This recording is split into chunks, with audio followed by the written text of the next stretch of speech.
On that day, I had trouble getting the engine into pump because I didn't understand the operations of that specific engine. Each engine is different. Just because you can pump an E1 doesn't mean you can pump a Pierce or a Sceptrin or whatever it may be. Enchanted Sky Media.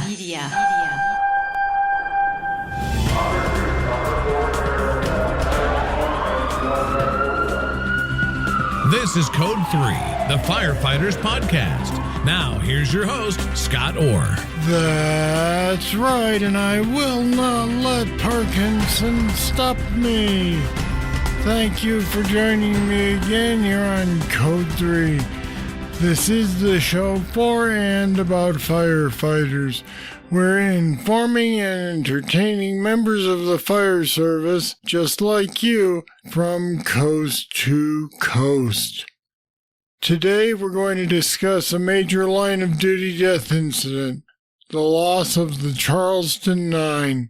It happened on the evening of June 18, 2007 at the Sofa Superstore in Charleston, South Carolina.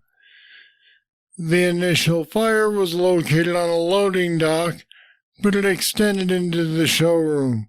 There was a 911 call from a trapped employee who was found and rescued. Then, about 40 minutes into the call, there was a flashover and the roof collapsed. Firefighters caught in the flashover were unable to escape and were trapped under the collapsing roof. It was a horrific situation, and it was the first time Charleston firefighters had been killed in the line of duty since 1965. My guest today was there. Dr. David Griffin is a battalion chief today, but he was the engineer on the first two pumper on June 18, 2007.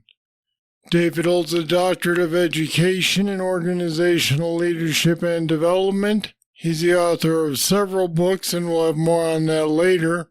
He's an international speaker and instructor, and he's the owner of On a Mission, LLC. And Dr. David Griffin joins me now. Welcome to Code 3. Good morning. Glad to be on the show. Thanks for joining me. This started as a small fire, but like so many others, it quickly turned into a massive blaze. Tell me what it was like, what you saw when you arrived on your engine. Well, it started out as a trash fire in the loading dock area. As we made our way to the scene, we could tell it was a little bit larger than a trash fire, obviously because of what was burning. It was solidified gasoline from the foam from the furniture. As we arrived on scene, we actually took a little detour around the building because we thought we needed to go to the rear and we couldn't gain access. So as we came back around the front, we saw a significant amount of fuel being coming from the building. So we went into our operations, and as we went into our operations, the fire was growing so very quickly. We had water supply issues. Unfortunately, back then, our water supply was 2.5-inch supply lines. We didn't have any LDH. So that was we were behind the 8 ball right off the bat with not having the volume of water that we needed for a building of that size. Broken into 3 different showrooms plus a large warehouse in the back. So you had the main showroom, which was about 125 by 130. You had 2 showrooms off of the main showroom, the west and the east showroom. Those were 60 by 120. And then you had a large warehouse in the back, which was about 120 by 130 feet. But it was 29 foot tall with racks that were about 20 feet tall with furniture. So you can imagine the fuel load in the structure. So as the fire progressed through the loading dock into a breezeway and then into the back area of the west showroom through the main showroom, it started to progress so very quickly because we didn't have the gallons per minute that we needed. How far into your career were you when this happened? I had been on the job for 2 years and 2 months, and I had been a driver-operator for 2 months. So this obviously was a major impact in your life, given that it was probably the first fire of its size that you had seen. Definitely. As a firefighter, I've been to numerous fires because we had an arsonist in our area when I came on the job, but that was as a firefighter. As a driver, for the 2 months I had been a driver, I had never pumped a fire. I had never driven to a fire. So I obviously, when I saw that, my nerves kicked in and I realized that I had not prepared myself correctly for an event like that. Now, there were some critical errors made, and we're not looking for fault here, but we want to learn how to prevent this kind of situation in the future. What are the major mistakes that were identified in this situation? A lot of them had to do with just our practices and our operations and our equipment as well. On my personal side, the things that I learned from mistakes was understanding the pump operations of an engine. On that day, I had trouble getting the engine into pump because I didn't understand the operations of that specific engine. My position was called assistant engineer, so I would be detailed to different companies. And I tell this story because, unfortunately, in our profession, there are people that get detailed from engine to engine, and they don't think it's important to learn that specific engine. Each engine is different. Just because you can pump an E1 doesn't mean you can pump a Pierce or a Sepson or whatever it may be. Even if they have the same type of pump, a Hale or a Waterous, whatever it may be, there's still different operations. And for me on that day, there was a little delay in that pump switch, which was normal to that engine and normal to all the guys that knew it. But me being a new driver, I should have asked questions, and I didn't do that because I already thought I knew how to pump an engine. Right, and that was a major lesson for you personally, something that you might have known, but you had to learn the hard way. So first lesson learned for me personally was make sure when you're detailed or you're learning a new engine, you understand the operations of it, because when you go to a significant event, that is not the time to learn how to put that engine in pump or learn how to pump it correctly. On the other side of it, operations-wise, we all learned a lot from that. We learned that our apparatus, we needed the LDH on the back of our apparatus. We had not used LDH before. We had used 2.5-inch hose lines because it had always worked for us, which relates to the normalization of deviance. We had used that for so long, and we were successful, so we believed that it was okay. Good people, good intentions, the knowledge just wasn't there. So once we learned after the event from the LDH, we utilize that a lot today. The other side was we changed our incident command as well. We all utilize, obviously, NIMS ICS, and many of us have taken Blue Card. We have a command training center in Charleston now to where we utilize that to train our captains, our acting captains, as well as our battalion chiefs and above. I'll be back with more right after this. On any given day, you are tasked to be your best and power through the worst of times, all at a moment's notice. We know the sacrifices you make each and every day. Your success relies on superior equipment and the best training available. That's why Federal Resources is here to support you, the everyday hero.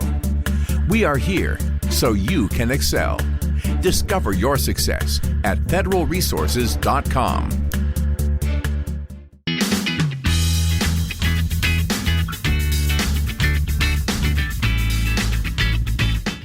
We would hope that if these changes are made, this sort of thing would not happen again. But given the circumstances and the situation, do you believe that the deaths were preventable? I'm going to quote the Routley report. The first finding of the Routley report was the situation that occurred in Charleston on June 18, 2007 was predictable and was preventable. We've been talking about that for a long time. Hundreds of years, people have been predicting and trying to prevent different types of incidents. We do work in a dangerous profession. You're not going to reduce all line of duties. I understand that, because there are times when things are going to happen because of what we do. But there are specific things we can do to try to reduce them. And if you look at our line of duty death numbers currently, we're losing firefighters, but we're not losing them all just in structure fires. We're still losing a lot of firefighters to cardiac, and that's something that we can prevent. That's preventable, and it's predictable and preventable as well. We're losing a lot of guys when they're driving the rigs and not wearing seat belts. We're still losing guys on different events other than structure fires. So we're losing firefighters more than just on duty as in a structure fire. And what we're seeing now in the research is that, unfortunately, the number one killer of our own selves, our firefighters, is suicide. And that's something that I'm hoping that we're all going to start to take better care of our guys with. This story is both about the 9 brothers who died fighting a fire, but it's also about the survivors like you.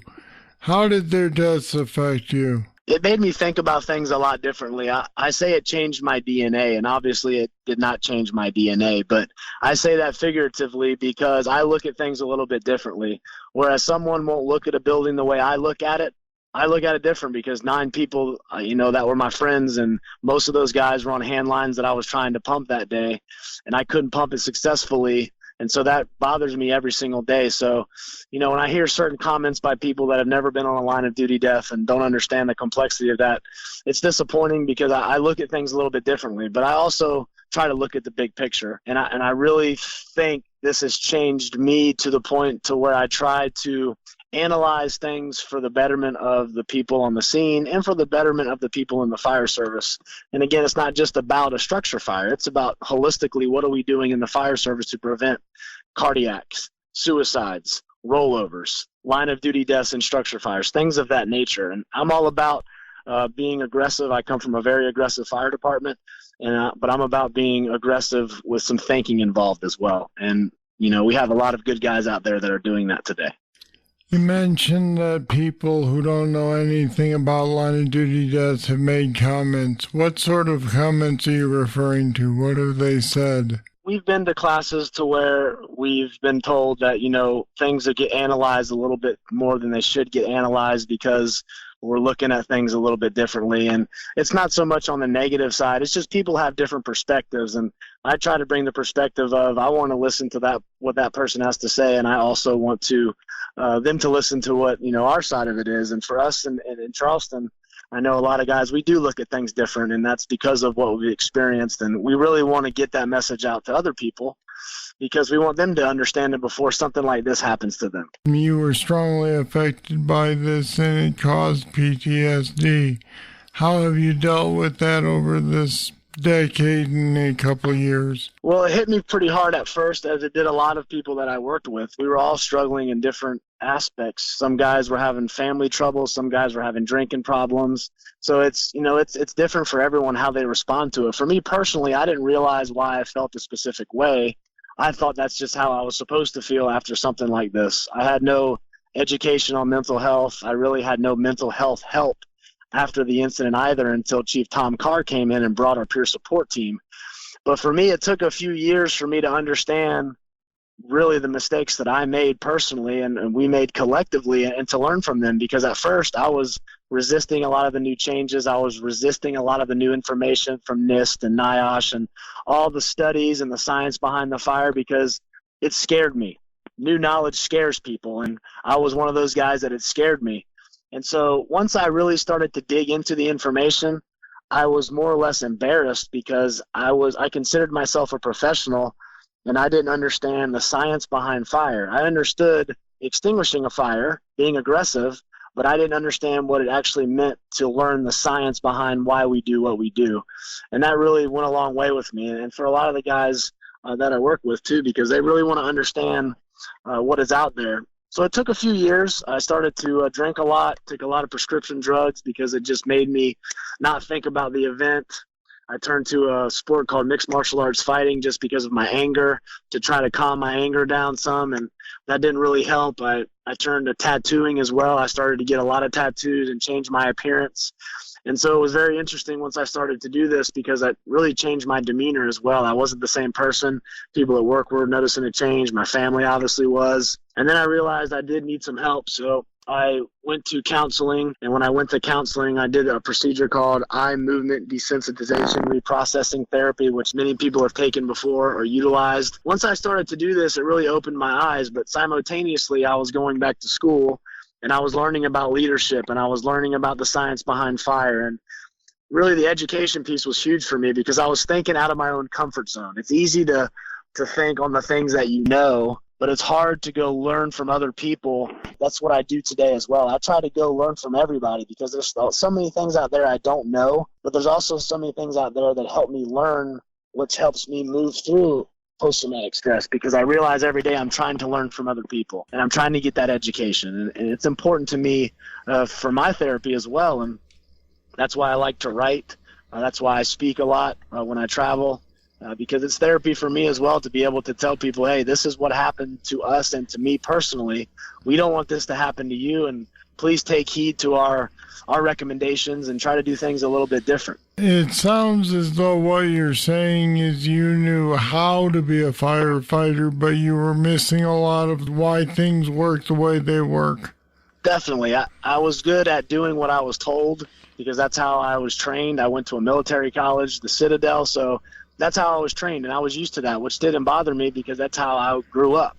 But once I started to really learn why we do what we do, it makes so much more sense. And it's not just in the fire service, it's in corporations as well. When individuals understand why they do what they do, you have better buy-in, you have better employee satisfaction, you have guys that really want to do that job because they understand it and they have that buy-in to doing why they do what they do.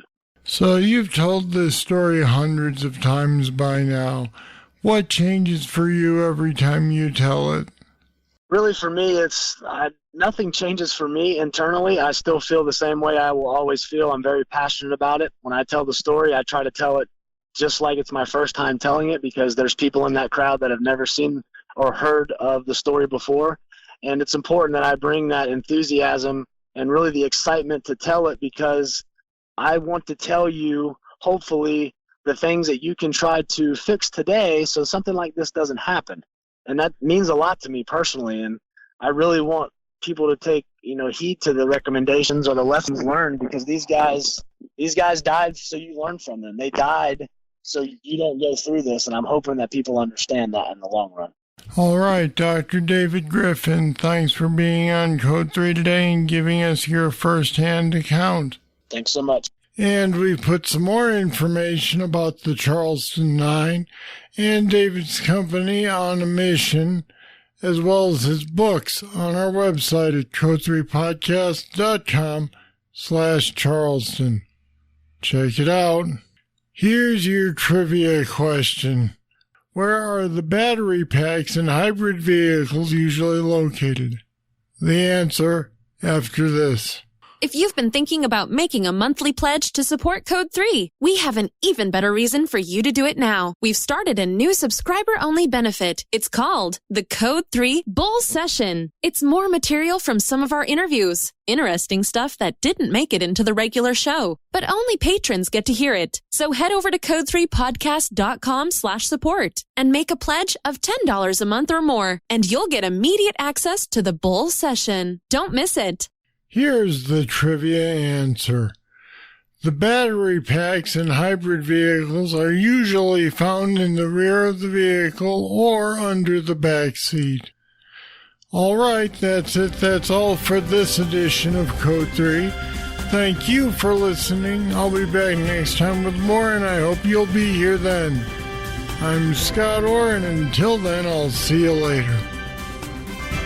Code 3 is a production of Enchanted Sky Media. To get in contact with us, visit code3podcast.com. And if you haven't subscribed yet, you should. Don't miss an episode. Find us at the Apple iTunes Store, Google Play, or wherever you get your podcasts.